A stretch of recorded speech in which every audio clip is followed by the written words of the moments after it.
Hello everyone. तो आज आपका यहाँ पर 26 फरवरी का थर्ड शिफ्ट का एग्ज़ाम समाप्त हो चुका है। और जो भी क्वेश्चन मिल पाए, क्योंकि देखिए थर्ड शिफ्ट में ऑलमोस्ट क्वेश्चन कम ही मिल पाते हैं। और बाकी आज मेरी सिचुएशन ऐसी है कि मैं इतना बिजी था, फिर भी आप लोगों के लिए ये वीडियो कर रहा हूँ, तो आप लोग थोड़ा सा देख लेंगे। बाकी चलिए शुरू करते हैं बिना टाइम वेस्ट किए यहाँ पर कि कौन कौन से क्वेश्चन आपके पूछे गए हैं और कहाँ से आए हुए हैं, तो आपको आगे किस तरह से क्या है प्रिपेयर रहना है। देखिए पहला क्वेश्चन तो आपका पंचवर्षीय योजना से ही पूछ लिया गया था कि पहली पंचवर्षीय योजना किस मॉडल पर आधारित थी। देखिए बिल्कुल आसान सा क्वेश्चन था। आई थिंक ये रिपीटेड भी है, आपका पहले या दूसरे दिन में पूछा गया था। तो पहली तो आपकी इसका जो राइट आंसर था वो था हेराल्ड डोमर, यानी कि हेराल्ड डोमर मॉडल पर आधारित थी आपकी पहली पंचवर्षीय योजना। और जो दूसरी पंचवर्षीय योजना थी वो आपकी आधारित थी महालनोबिस मॉडल पर, महालनोबिस मॉडल पर। इन दोनों का मॉडल तो जानते होंगे, लेकिन अगर मैं आपसे पूछूं कि चौथी पंचवर्षीय योजना का मॉडल क्या था या आपका सातवीं पंचवर्षीय योजना का मॉडल क्या था, तो शायद कम याद होगा क्योंकि ये क्वेश्चन कम पूछे जाते हैं। ऑलरेडी आपकी जो तीसरी पंचवर्षीय योजना थी वो आपकी असफल योजना सबसे ज़्यादा मानी जाती है, 10 बार आपको बता चुके हैं।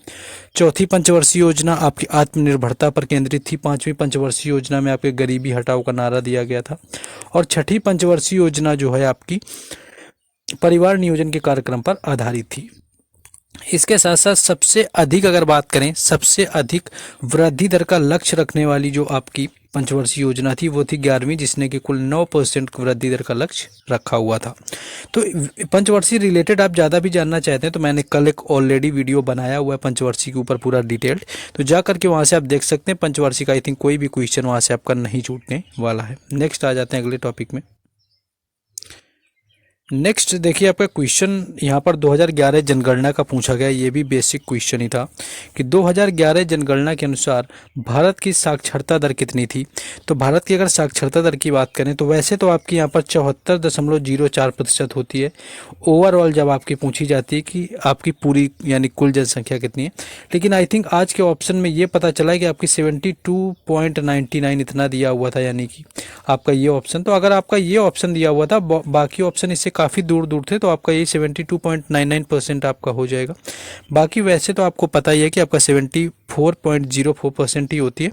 इसके साथ साथ जब आपसे केवल पुरुष साक्षरता पूछी जाती कि 2011 जनगणना के अनुसार पुरुष साक्षरता दर कितनी है, तो पुरुष वाली आपकी 82% हो जाती है। और यही जब सिर्फ महिलाओं की पूछी जाती है तो आपकी हो जाती है 65%।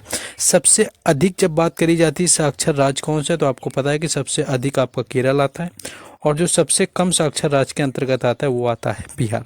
तो इन दो से भी क्वेश्चन ऑलमोस्ट कई बार पूछा जाता है, तो जा करके आप देख सकते हैं, मैंने ऑलरेडी ये सारी चीज़ें बताई हुई हैं। नेक्स्ट क्वेश्चन में आगे चलेंगे। देखिए आपको जितने क्वेश्चन हमें यहाँ पर नहीं मिल पाते हैं, मान लीजिए जो भी क्वेश्चन हमें नहीं मिल पाता है उन क्वेश्चंस को हम पीडीएफ में जब बाद में मिल पाते हैं तो उनको हम पीडीएफ में मर्ज करके आपको प्रोवाइड करा देते हैं। और पीडीएफ आपको टेलीग्राम चैनल और व्हाट्सएप ग्रुप दोनों पर मिल जाती है, जिनके जो लिंक हैं आपको ऑलरेडी मैंने डिस्क्रिप्शन में दे दिए हैं, तो वहाँ से जा करके जुड़ जाइए। क्वेश्चन एक ये था कि आईसीसी अंडर 19 वर्ल्ड कप जो 2023 का हुआ था, 2023 आपका 2024 का जो भी अभी करंट का पूछा गया हो, 24 का ही मैं समझता हूँ।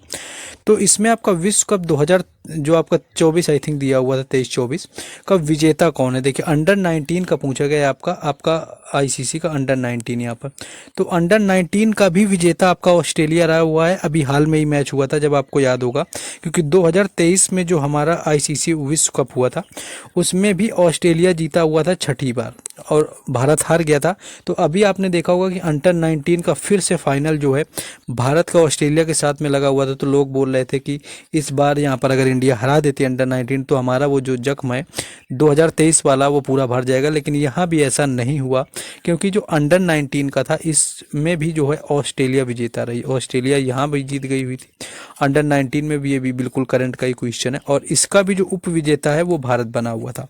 अंडर 19 हो आपका या आईसीसी क्रिकेट वर्ल्ड कप हो, दोनों में क्या है ऑस्ट्रेलिया विजेता रहा हुआ है और जो है आपका भारत उप विजेता रहा हुआ है। तो ये आपको याद रखना है। भारत ने वर्ल्ड कप सिर्फ आपका 2011 में जीता हुआ था और पहली बार 1983 में आपका 1983 में, तब थे यहाँ पर कपिल देव कप्तान और यहाँ पर थे धोनी। तो ये आपको यहाँ पर याद रखना है। कई बार अभी पूछा भी जाता है कि कौन सा पहली बार वर्ल्ड कप कब जीता हुआ था इंडिया ने। नेक्स्ट क्वेश्चन आगे है।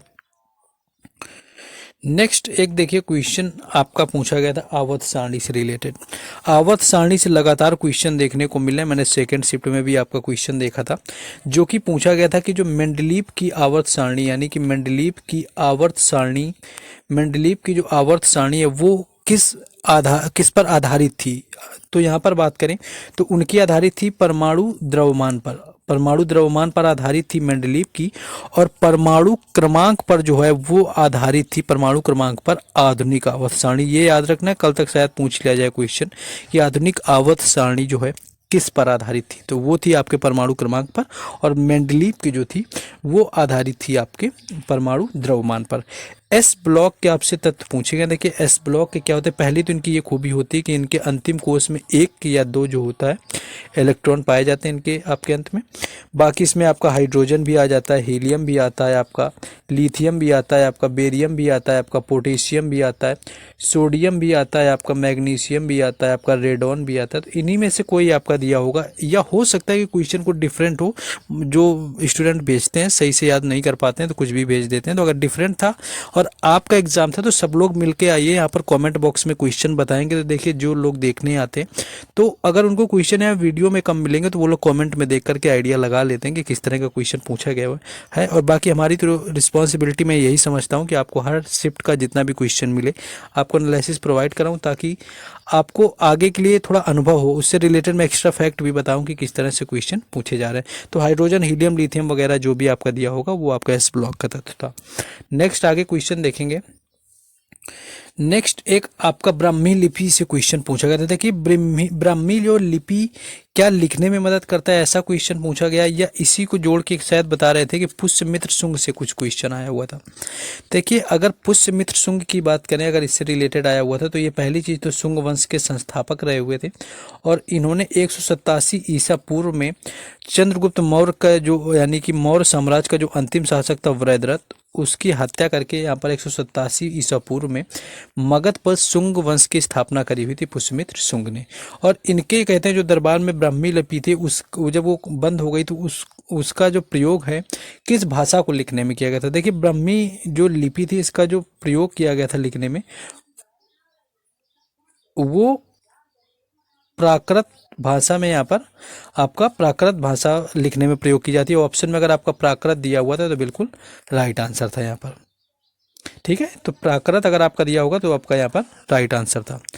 नेक्स्ट क्वेश्चन आगे है, नेक्स्ट क्वेश्चन में आ जाते हैं।